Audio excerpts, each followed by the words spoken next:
Need to find the clipboard on your Samsung phone?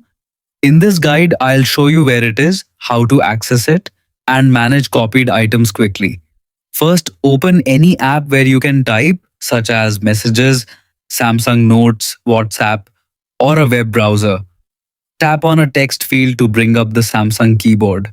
Once the keyboard appears, look at the toolbar located above the keyboard keys. You should see a clipboard icon, which looks like a small clipboard or board with a sheet of paper. Tap this icon to open your clipboard history.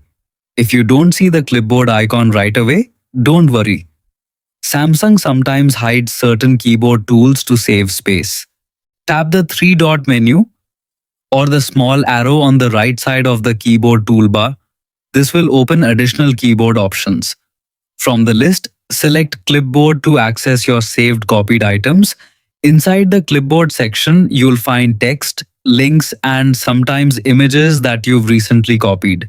Simply tap any saved item to paste it into the text field you're currently using.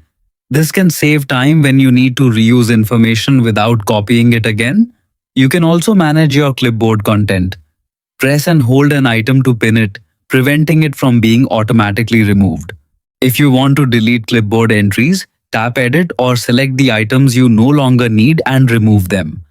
Keep in mind that clipboard history is only available when using the Samsung keyboard. If you're using a third-party keyboard, the clipboard location may be different.